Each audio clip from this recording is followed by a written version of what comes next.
സദാ സത്സ്വരൂപം ചിദാനന്ദകന്ദം ജഗത്സംഭവസ്ഥാനസംഹാരഹേതും സ്വഭക്തേച്ഛയാ മാനുഷം ദർശയന്തം നമാമീശ്വരം സദ്ഗുരും സായിനാഥം.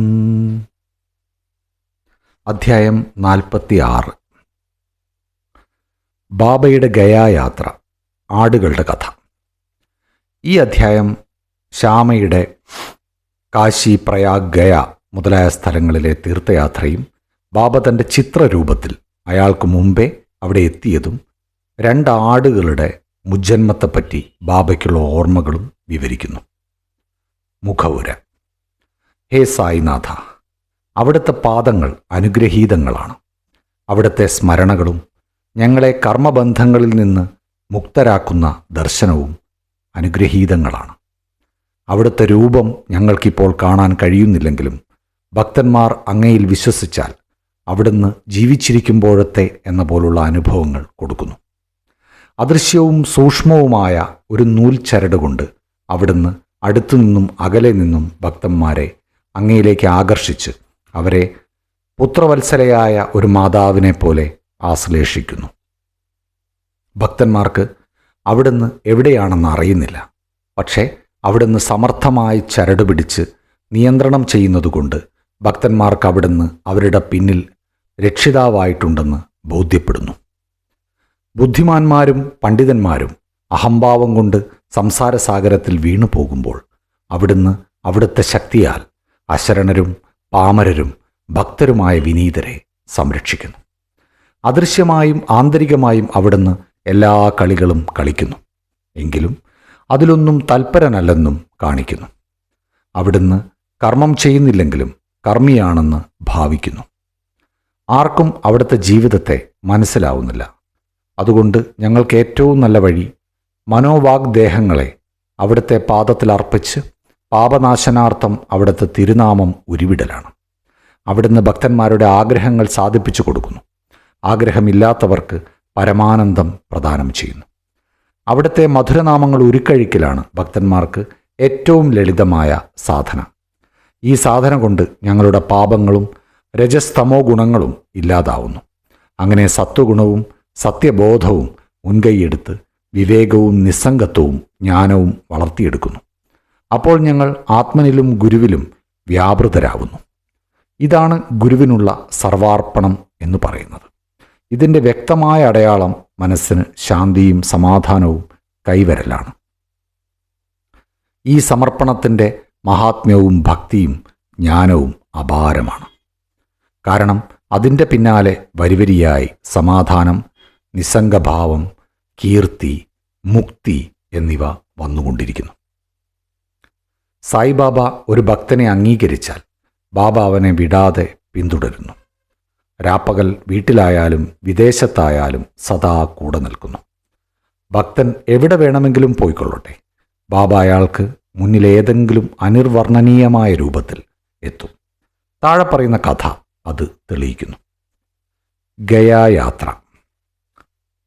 കാക്കാ സാഹേബ് ദീക്ഷിതിനെ ബാബ പരിചയപ്പെട്ട് അധികം കഴിയുന്നതിന് മുമ്പ് അയാളുടെ മകൻ ബാബുവിൻ്റെ ഉപനയനം നാഗ്പൂരിൽ വെച്ച് കഴിക്കാൻ നിശ്ചയിച്ചിരുന്നു. ഏകദേശം അതേ സമയത്ത് തന്നെ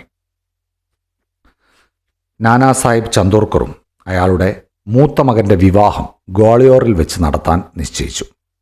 ദീക്ഷിതും ചന്ദോർക്കറും ഷിർദിയിൽ വന്ന് സ്നേഹപൂർവ്വം ബാബയോട് ഈ അടിയന്തരങ്ങളിൽ സംബന്ധിക്കാൻ അപേക്ഷിച്ചു. ബാബ തൻ്റെ പ്രതിപുരുഷനായി ശ്യാമയെ കൊണ്ടുപോയിക്കൊള്ളാൻ പറഞ്ഞു. അവർ നിർബന്ധിച്ചപ്പോൾ ശ്യാമയെ കൂട്ടിയാൽ മതിയെന്നും കാശിയും പ്രയാഗും കഴിയുമ്പോഴേക്കും താൻ ശ്യാമയുടെ മുന്നിൽ എത്തിച്ചേരുമെന്നും പറഞ്ഞു. ഈ വാക്കുകൾ ശ്രദ്ധിക്കുക. അവ ബാബയുടെ സർവ്വവ്യാപിത്വം വ്യക്തമാക്കുന്നു. ബാബയുടെ അനുവാദം വാങ്ങി ശ്യാമ നാഗ്പൂരിലും ഗ്വാളിയോറിലും പോവാനും പിന്നീട് കാശി, പ്രയാഗ്, ഗയ ഇവിടങ്ങളിൽ പോവാനും നിശ്ചയിച്ചു. അപ്പാക്കോട്ടയും അയാളെ അനുഗമിക്കാൻ തീരുമാനിച്ചു. അവർ 2 പേരും ആദ്യം നാഗ്പൂരിലേക്ക് ഉപനയനത്തിന് പോയി. കാക്കാ സാഹിബ് ദീക്ഷിത് ശ്യാമയ്ക്ക് 200 കാ ചെലവിന് കൊടുത്തു. പിന്നീട് അവർ ഗ്വാളിയോറിൽ കല്യാണത്തിന് പോയി. അവിടെ വെച്ച് നാനാ സാഹിബ് ചന്ദോർക്കർ 100 കായും അയാളുടെ ബന്ധുജാതർ 100 കായും കൊടുത്തു. പിന്നീട് അയാൾ കാശിയിലും അയോധ്യയിലും പോയി.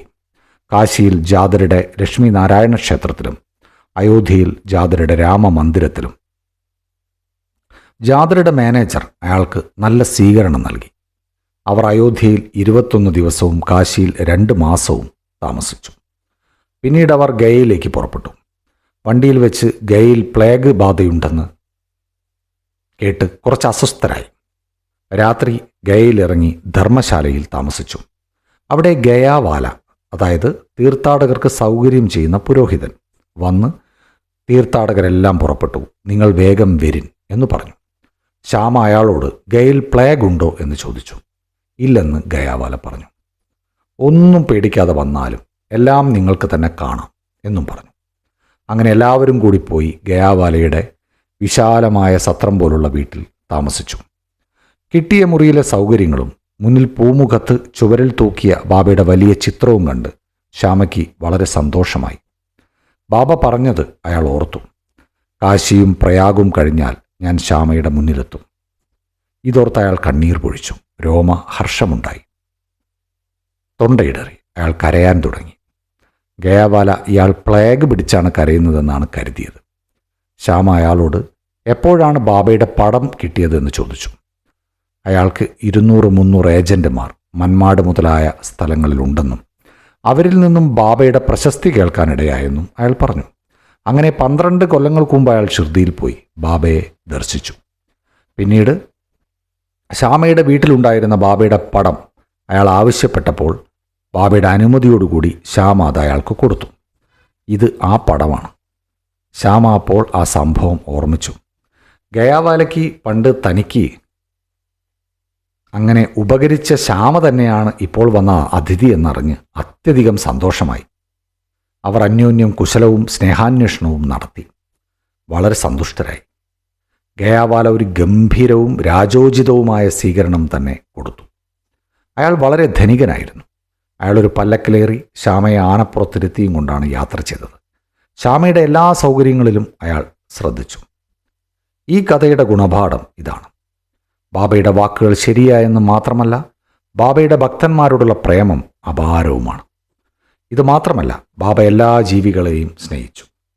അടുത്ത കഥ അത് വിവരിക്കും. 2 കോലാടുകൾ.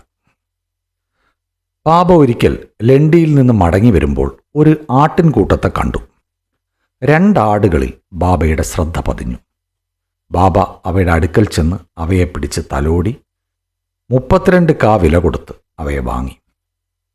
ഭക്തന്മാർ ബാബ ചെയ്തത് കണ്ട് അതിശയിച്ചു. അവർ ബാബയെ പറ്റിച്ചതാണെന്നും 2 ആടുകൾക്കും കൂടി 4, 6, 8 ഉറുപ്പിയിലധികം വില വരില്ലെന്നും പറഞ്ഞു. ബാബയോടിങ്ങനെ അവർ പറഞ്ഞപ്പോൾ ബാബ മിണ്ടാതിരുന്നു. ശ്യാമയും താത്യാക്കോട്ടയും ബാബയോടൊരു വിശദീകരണം ആവശ്യപ്പെട്ടു. സായിബാബ തനിക്ക് പണം സൂക്ഷിക്കേണ്ടതില്ലെന്നും വീടോ കുടുംബമോ നോക്കേണ്ടതില്ലെന്നും പറഞ്ഞു. ബാബ അവരോട് തൻ്റെ ചിലവിൽ 4 സേർ പരിപ്പ് വാങ്ങി ആടുകൾക്ക് കൊടുക്കാൻ പറഞ്ഞു. ഇതിനുശേഷം ആടുകളെ മടക്കി കൊടുത്ത് താഴെ കാണുന്ന വിശദീകരണങ്ങളും ഓർമ്മകളും പറഞ്ഞു. ഓ, ശ്യാമയും താത്തയും എന്നെ ഈ കച്ചവടത്തിൽ കബളിപ്പിച്ചതാണെന്ന് കരുതി. അല്ല, അവയുടെ കഥ കേൾക്കുവിൻ. മുജ്ജന്മത്തിൽ അവർ മനുഷ്യരായിരുന്നു. അവർക്ക് എൻ്റെ തുണക്കാരായി എൻ്റെ കൂടെ ഇരിക്കാനുള്ള ഭാഗ്യം കിട്ടി. അവർ സഹോദരന്മാരായിരുന്നു. ആദ്യം വളരെ സ്നേഹിച്ചിരുന്ന അവർ 2 പേരും ക്രമേണ ശത്രുക്കളായി. മൂത്തവൻ മടിയനും രണ്ടാമത്തവൻ സമർത്ഥനുമായിരുന്നു. രണ്ടാമത്തവൻ കുറേ പണമുണ്ടാക്കി. മൂത്തവൻ ദുരാഗ്രഹം കൊണ്ട് അനുജനെ കൊന്ന് പണമെടുക്കാൻ തീർച്ചയാക്കി. അവർ ബന്ധം മറന്ന് കലഹിച്ചു. മൂത്തവൻ അനുജനെ കൊല്ലാൻ പല വഴികളും നോക്കി. എല്ലാത്തിലും പരാജിതനായി. അങ്ങനെ ശത്രുത മൂത്ത് ഒടുവിൽ മൂത്തവൻ ഒരു ദണ്ട് കൊണ്ട് ഇളയവൻ്റെ നെറുകയിലടിച്ചു. അനുജൻ അപ്പോൾ തന്നെ ജ്യേഷ്ഠനെ മഴുകൊണ്ട് വെട്ടുകയും ചെയ്തു. 2 പേരും ചത്തുവീണു. അവരുടെ കർമ്മഫലം കൊണ്ട് ആടുകളായി വീണ്ടും ജനിച്ചു. അവ എൻ്റെ അടുത്തുകൂടി പോയപ്പോൾ ഞാൻ പെട്ടെന്ന് തിരിച്ചറിഞ്ഞു. അവരുടെ പൂർവ്വകഥ മനസ്സിലാക്കി. അവരെ കണ്ടപ്പോൾ എനിക്ക് അവർക്ക് ഭക്ഷണവും സമാധാനവും വിശ്രമവും കൊടുക്കണമെന്ന് തോന്നി. അതിനാണ് ഞാൻ ഈ പണം മുഴുവൻ ചെലവാക്കിയത്. അതിനാണ് നിങ്ങൾ എന്നെ പഴിക്കുന്നത്. ഈ കച്ചവടം നിങ്ങൾക്ക് ഇഷ്ടപ്പെടാത്തതുകൊണ്ട് ഞാൻ അവയെ ഇടയന് തന്നെ മടക്കി കൊടുത്തു. സായിക്ക് കോലാടുകളോടുള്ള സ്നേഹം ആ വിധത്തിലായിരുന്നു. ശ്രീ സായിയെ നമിക്കുവിൻ. ലോകശാന്തി ഭവിക്കട്ടെ.